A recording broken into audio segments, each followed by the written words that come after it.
दोस्तों, आज की कहानी अपने आप में ख़ास है। हर कहानी कुछ ना कुछ संदेश ज़रूर छोड़ती है, मगर दो भूख पूरी तरह से समाज की कमज़ोरी को समाज के ही सामने रखती है और एक नए समाज का निर्माण भी करती है। जीवन के कुछ मशहूर मगर छुपे किस्सों को आपके सामने रखने का साहस भर कर रहा हूँ। सुना रहा हूँ एक कहानी जिसे मैंने अपनी ही किताब क्या हम जिंदा हैं का एक प्रसंग लिया और नाम रखा दो भूख। भूख के नाम पर धोखा खाया, प्यास के बदले आंसू पिए, जिंदगी के बदले मिली मौत, फिर भी यही फरेब कि हम जिंदा हैं। जिसके पेट में रोटी के चंदनी वाले उतर गए तो दूसरी भूख भड़क जाती है। उस दूसरी भूख का मचलना भी एक कुदरती घटना है, क्योंकि शरीर में दो भूख विद्यमान हैं, एक पेट की और दूसरी दिमाग की। जब तक पेट की भूख नहीं मिटती तब तक दिमागी भूख का अपना कोई परिचय नहीं, अस्तित्व नहीं। इस भूख के रूप भी अनेक होते हैं, जिनमें से एक है सेक्स। जी हाँ, इसका नाम आते ही आसपास बैठे छोटे बड़े सभी मिलकर एक साथ इस विषय पर पर्दा डालने की तैयारी में लग जाते हैं। इसको बड़ी घृणित दृष्टि से देखा जाता है और ना जानने का स्वांग भी किया जाता है, मगर है तो ये कुदरती घटना ही, और इसका आकार तो आपको पता ही है कितना बड़ा है। फिर भी इसका घट जाना कोई दुर्घटना नहीं माना जा रहा है और ना ही ये कोई आश्चर्य की बात है। सभी इस विषय में कितने करीब हैं आप स्वयं भी जानते हैं। यही एक ऐसा विषय है जिसके संदर्भ में हम विधिवत जानकारी प्राप्त करने की कोई चेष्टा नहीं करते। यही एक ऐसी शिक्षा है जिसके बारे में केवल बाहर वाले बड़े ही रोचक ढंग से कुछ निःशुल्क जानकारी उपलब्ध कराते हैं। बस घर वाले इस विषय पर बात करना पसंद नहीं करते। सेक्स के बारे में लोगों ने अपने दिमागों में गलत धारणा बसा रखी है। इसका संबंध न जाने किन किन बातों से जोड़ रखा है। आज भी कई जगह घूंघट प्रथा अपनी जगह से नहीं खिसकी। घर में अगर वधू घूंघट ना करे तो बेशर्म कह देते हैं। तो क्या पर्दा शर्म पर पहरे लगाता है? या फिर यूं कहिए कि भेड़ चाल ने विवश कर दिया है सभी को इस फोड़पन के रास्ते पर चलने को।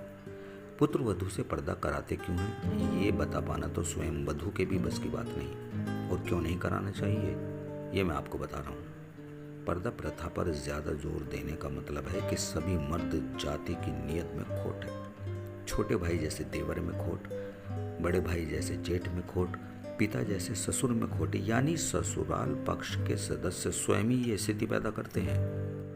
बहू द्वारा घूंघट का विरोध करना ही इस बात की पुष्टि कर देता है कि उसकी नीयत बिल्कुल साफ है। जो घूंघट को लेकर ये समझते हैं कि वो बड़ों के प्रति सम्मान या आदर है तो गलत समझते हैं। सम्मान पर्दे में नहीं, उससे बाहर आकर किया जाता है, यानी सम्मान शब्दों का, शर्म आंखों की और आदर उचित व्यवहार का किया जाता है, ना कि सिर्फ इंसान का। ज़रूरत से ज़्यादा पर्दा पड़ा होना भी किसी भी वस्तु को रहस्यमय बना देता है। जब तक पर्दा है दिमागों में भी उलझन बनी रहती है, जिज्ञासाओं की तो बगिया खूब महकने लगती है। पर्दा खुलते ही सारी समस्याओं का समाधान तुरंत हो जाता है। केवल ऐसी विचारधाराओं ने ही प्रतिभाओं के पैरों में बेड़ियां डाली हुई है। जबरन थोपी गई इस कुप्रथा को ढोते ढोते आज विचारों ने भी इसी सांचे में ढलना सीख लिया है। जैसे कि अगर कोई पुरुष किसी स्त्री को देखेगा तो फटाफट सेक्स सामने आ जाएगा। हम सब कुछ जानकर भी सेक्स के विषय में बेप्रवासी परवाह करके अनजान बने हुए हैं, फिर भी ये ढोंग की कुछ नहीं जानते। बच्चों को तो इस विषय पर इतनी झिटकार खानी पड़ती है कि वो इस पर कुछ और बात करने को तैयार नहीं है, और ये सब ना जाने कब से चलता आ रहा है। अनजाने में अगर किसी पुरुष का हाथ किसी महिला को जरा सा छू जाता है तो पुरुष को अपनी इज्जत बचा पाना मुश्किल हो जाता है। अब से करीब 4-5 दशक पहले दूर दराज के ग्रामीण क्षेत्रों में जहाँ एक भी अस्पताल नहीं होता था, वहाँ की स्वास्थ्य की जिम्मेदारी 1-2 वैद्य हकीमों के पास सुरक्षित थी। गांव की कोई महिला किशोरी बुखार होने पर नब्ज की जांच के लिए अपना हाथ यूं किसी गैर मर्द के हाथों में देने से भी गुरेज करती थी। उस जमाने के हकीम वैद्य अपनी कला में इतने पारंगत थे कि जिस किसी पर्दाधारी महिला मरीज की उन्हें नाड़ी परखनी होती थी तो मरीज की कलाई में वो एक कच्चे सूत का लंबा सा धागा बांधकर उसके दूसरे छोर को अपनी जादुई उंगली में थामते ही बीमारी की सटीक पहचान कर लिया करते थे। मगर आजकल नए नए प्रयोगों के आधार पर सभी जागरूकता में लगे हुए हैं और अपनी अपनी जिम्मेदारी को निभाने में लगे हैं।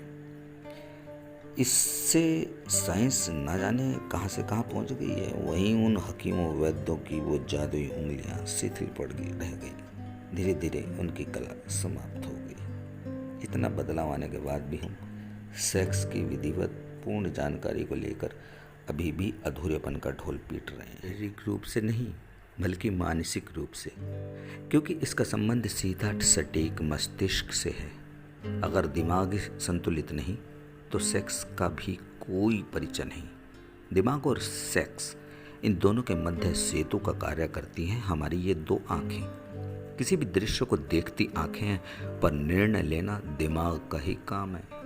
उसी के वश में है पूरे शरीर का संचालन। वही करता है हर एक फैसला और परिणाम भी स्वयं ही भोगता है। इसी दिमाग में जन्मता है कोई भी प्रश्न, यही फूटता है अंकुरण जिज्ञासाओं का। किसी भी प्रश्न का हल जब तक दिमाग पा नहीं लेता तब तक अजीब सा खिंचाव बना रहता है। मगर कभी कभी इसके भोलेपन और सादगी की गलतफहमी जब कोई व्यक्ति शिकार होता है तो न जाने कितने कष्टों का सामना करना पड़ता है। दिमाग हमारे शरीर का एक असाधारण अंग है जो हर जगह हर समय इस्तेमाल होता है। अचानक के बदलाव का सामना ये बड़े ही सुंदर ढंग से कर सकता है। अगर किसी दृष्टिहीन पुरुष से ये कहा जाए कि सामने बैठे एक बूढ़े के कंधे में दर्द है, थोड़ा दबा दो, तो उस वक्त दिव्यांग के हृदय में सेवा की भावना भर जाती है और वह उसी भावना से कंधों को दबाता रहता है। और अगर उसके कान में धीरे से ये कहा जाए कि जिसके कंधे दबा रहे हो वो कोई बूढ़ा ना होकर एक युवती है, तो उस वक्त काम करने का तरीका ही बदल जाता है। दिमाग के ऊपर ही सारी भावनाएं टिकी होती हैं, क्योंकि दूसरी सूचना पाकर उसने स्वयं को तुरंत बदल लिया। सेवा की भावना अगले ही पल आनंद में परिवर्तित हो गई। उस वक्त भेदभाव का कोई मोल नहीं रहता। ये भी तो एक स्वाभाविक ही घटना है। सेक्स ही एक ऐसा विषय है जो मुख्य भी है और भिन्न भी। बहुत सी बातें इसके अंतर्गत आती हैं। कुछ एक पर मैंने टिप्पणी की है, सटीक चित्रण को शब्दों से उकेरा है, मगर कुछ बातें जिन्हें सीधे सीधे न लिखकर थोड़ा घुमावदार लिखना पड़ता है, जिससे समझने के लिए ज़रा सी स्वस्थ सोच की आवश्यकता होती है। ऐसा करने से आप समझ भी जाएंगे और लेखनी की गरिमा भी बनी रहेगी। इसी को शब्द जाल कहते हैं। एक बात मुझे कौंध रही है, अगर नेत्रहीन से हम बूझें कि बताओ ये कितनी उंगलियां हैं, तो वो बताने में असमर्थ होगा, और अगर यही उससे स्पर्श करा के बूझें तो वो सच सच बता देता है। तो ये तो राह छू कर गिनती करके बताने का, इसमें फिर दिमाग की क्या सटीक पहचान रही। विषय से हम कहीं भटक तो नहीं गए। जी नहीं, विषय पर और अच्छे से आगे बढ़ रहे हैं। उंगलियों को गिनकर बताने की क्रिया में स्पर्श शक्ति का प्रयोग हुआ। स्पर्श शक्ति वास्तव में बड़ी तीव्र होती है, पर कुछ एक स्पर्श ऐसे होते हैं जिन्हें दिमाग तब तक नहीं स्वीकारता जब तक वो इस बात से पूरी तरह सहमत नहीं हो जाता कि जिस किसी भी वस्तु का स्पर्श कराया जा रहा है वो वस्तु अपने निर्धारित जगह पर है या नहीं। यानी शरीर के किसी भी हिस्से में बने रसोली, एक तरह का सूखा फोड़ा होता है, को स्पर्श करके कोई भी मस्तिष्क उतना आनंद क्यों नहीं ले पाता जितना कि ठीक उसी आकार के एक मांस के लोथड़े से वो प्राप्त कर लेता है, जो कि अपनी निश्चित जगह पर स्थित है। इसका मतलब स्पर्श शक्ति वस्तु ही नहीं, उसके क्षेत्र से भी परिचित होती है। वह भी असली नकली की पहचान कर सकती है। इस प्रकार की समस्त घटनाएं स्वाभाविक ही हैं, मगर दिख रही हैं तो दायरा भी संक्षिप्त नजर आता है। लेकिन मस्तिष्क में जिज्ञासा का पनपना ही सुदृढ़ और स्वस्थ दिमाग की पहचान है।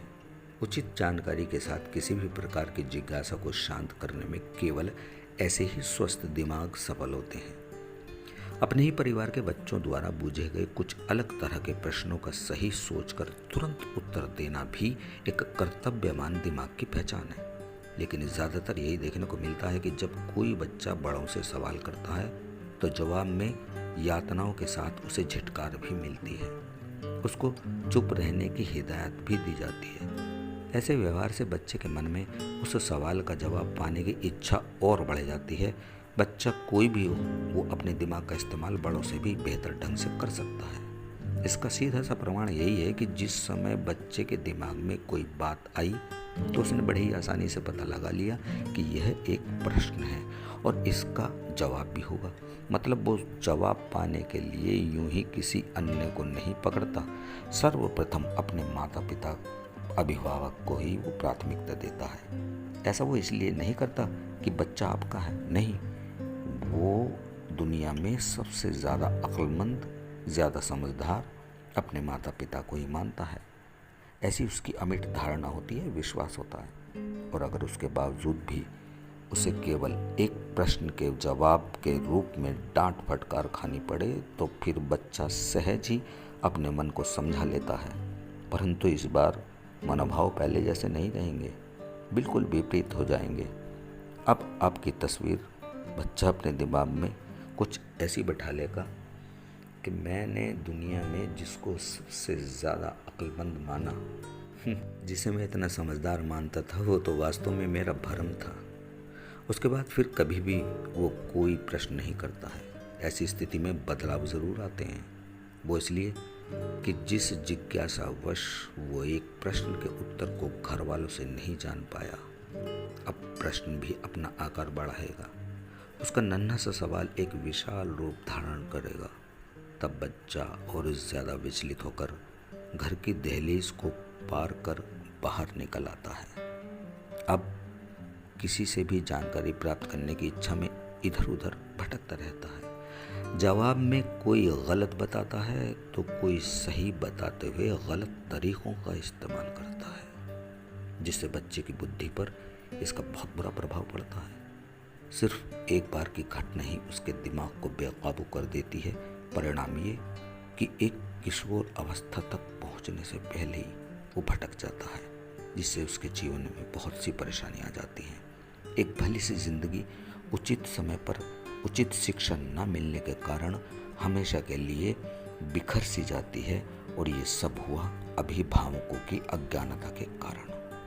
वो बात अलग है कि कुछ अभिभावक कुछ विषयों में बिल्कुल भी न जानते हो, किंतु अगर वे बच्चे के माता पिता हैं तो इस विषय से अनजान कहाँ। फिर भी अगर किसी विषय में जानकारी नहीं तो बच्चों को झिटकार कैसे और गलत सलत बताकर पल्ला झाड़ना भी बहुत बुरी बात है।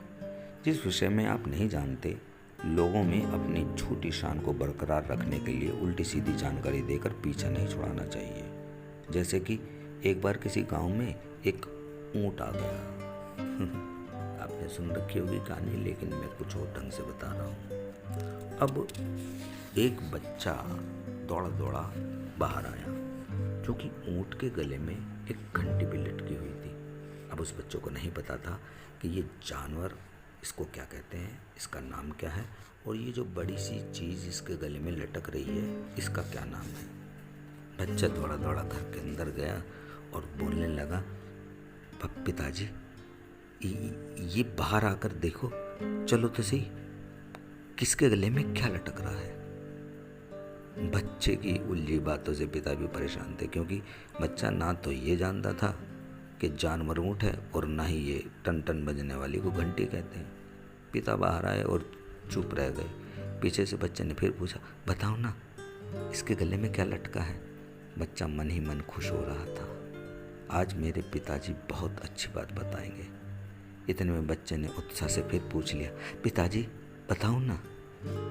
पिताजी बड़े जोर से छलाकर बोले, तो अपना काम कर, ऐसे के गले में ऐसा ही लटकता है। पर क्या उसके इस जवाब से बच्चा संतुष्ट हो चुका होगा? विडम्बना ये रही कि पिता को भी नहीं पता था कि ये क्या जानवर है और इसके गले में क्या बंधा है।